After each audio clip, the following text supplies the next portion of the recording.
अष्टम भाव में शुक्रदेव।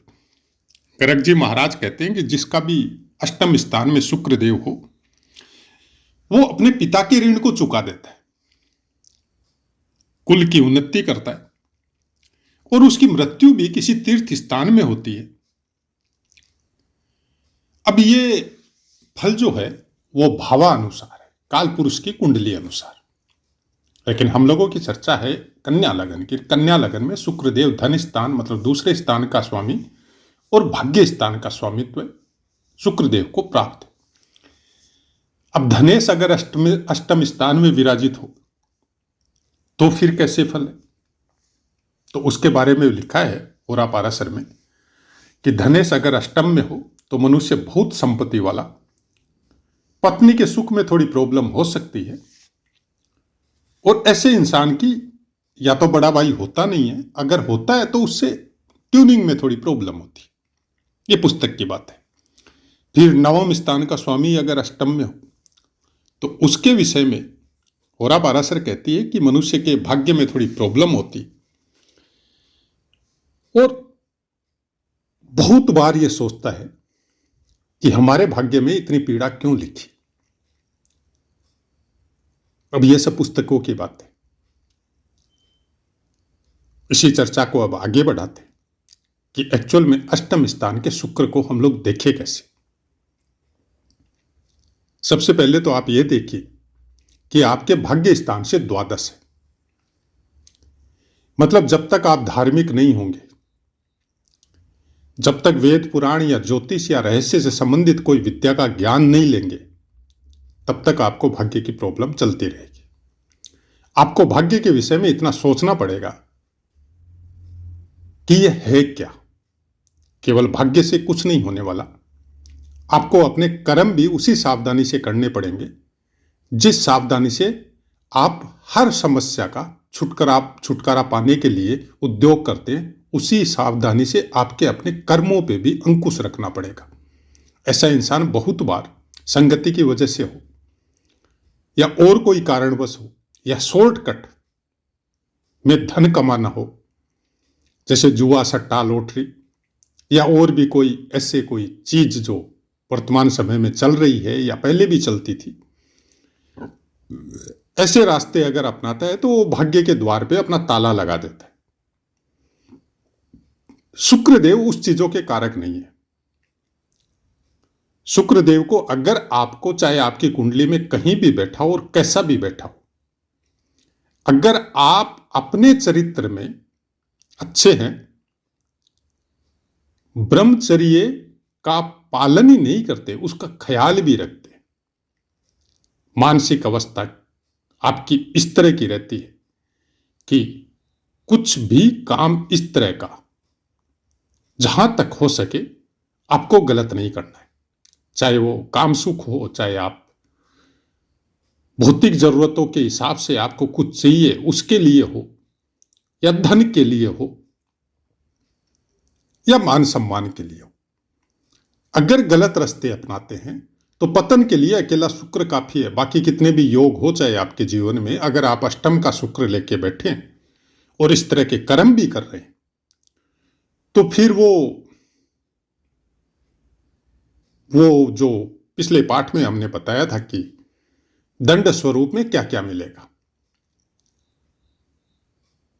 एक तो होता है आपका प्रारब्ध का जो भोग आप लेके आए, वो आपको इस संसार में, इस शरीर में रहते हुए चुकाना है। और एक वो है जो आप इस जन्म में नया करेंगे।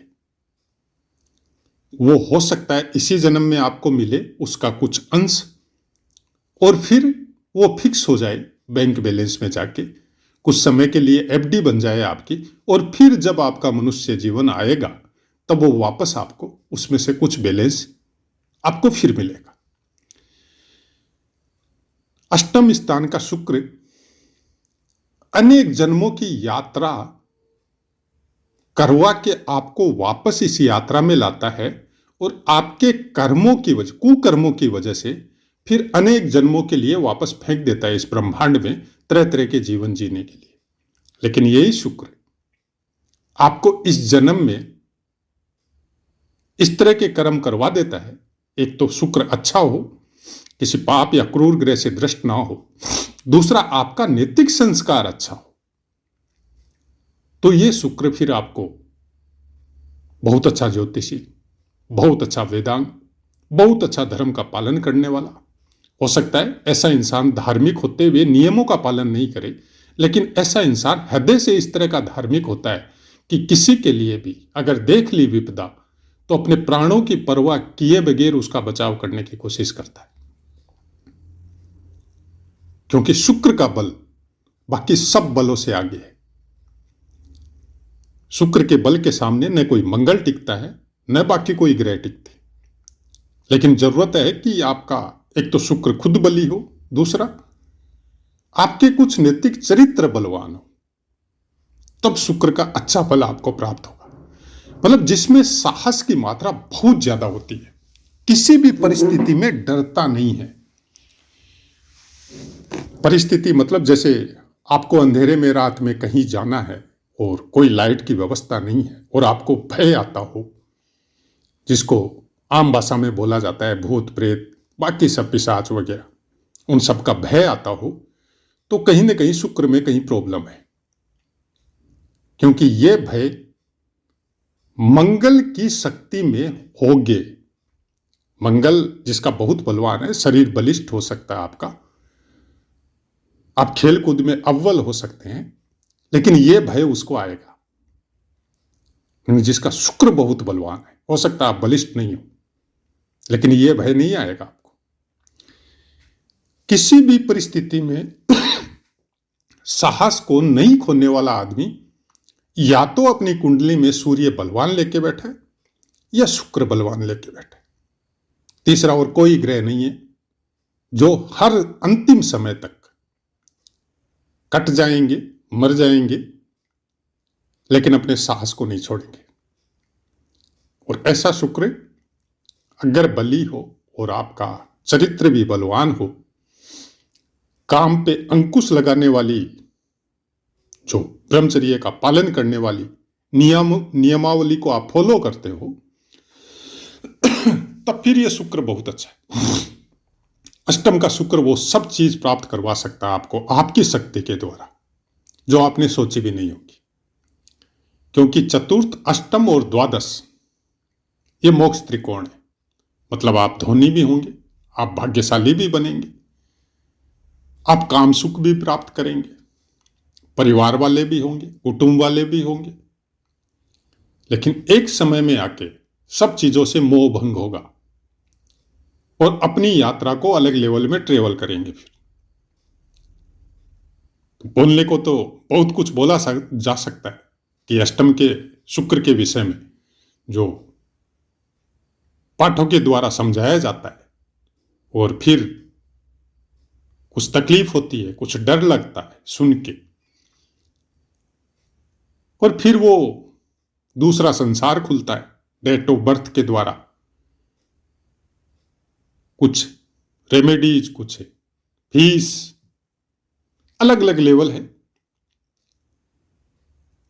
और वो होगा, उसको आप रोक नहीं सकते। तो उसमें अगर नहीं जाना है तो अपने चरित्र को, अपने संस्कारों को बहुत अच्छा रखिए, क्योंकि अष्टम का शुक्र आपको तोड़ेगा,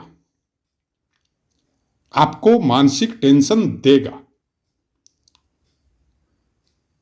और आपको पास बार बार रास्ते खोलेगा अननेसेसरी तरीके से धन कमाने के, आपको झुकाएगा उसकी तरफ।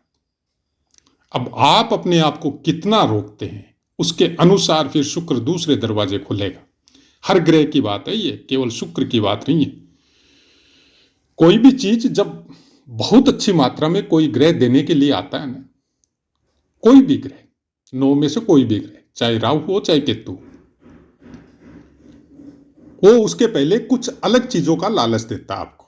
जैसे कोई साधु, कोई संत महात्मा कोई तपस्या करता है और उस तपस्या में कोई सिद्धि प्राप्त करने के एवज से वो संकल्पित कार्य कर रहा है, और पूर्ण होने की या 50% उसने मार्ग अचीव कर लिया, उसके बाद में इस ब्रह्मांडीय पावर के द्वारा उसके पास अलग अलग चीजें आती है कि ये इस चीज को छोड़ दे और इसी में संतुष्ट हो जाए।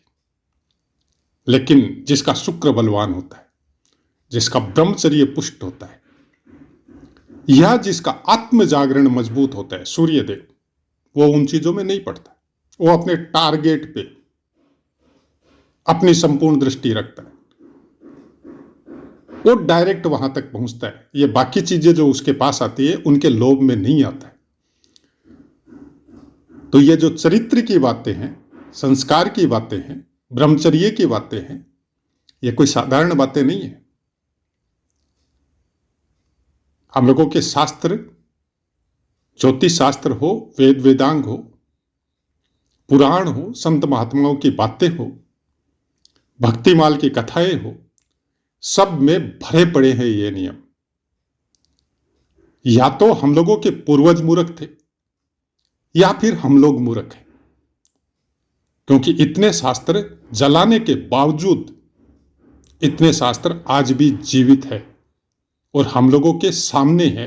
हम लोग उसको देखना नहीं चाहते। और पूरे के पूरे शास्त्र दो चीजों पे सबसे ज्यादा डिपेंड है। एक आपके संस्कार, आपके मन को कंट्रोल, और एक आपको ब्रह्मचर्य व्रत का विधान, मतलब चंद्रमा और शुक्र। अब इन चीजों का अगर आपने ख्याल रखा तो चतुर्थ, अष्टम और द्वादश में बैठे हुए ग्रह, उनकी ड्यूटी है आपको इसी जन्म में मोक्ष देने की, और वो देना चाहते हैं। लेकिन देने के पहले आपको छोटा छोटा लोभ देते हैं कि भाई तू इतना दिन से भगवान का नाम ले रहा है, ले हम तेरे को अचानक से अष्टम में बैठा हुआ शुक्र अचानक से थोड़े पैसे डाल देता है तुम्हारे अकाउंट में, जुए के द्वारा डाल देता है, सट्टे के द्वारा डाल देता है, कोई शेयर मार्केट में आप काम करते हैं तो उसके द्वारा डाल देता है, और फिर आपको उकसाता है इस पैसे का भोग करो।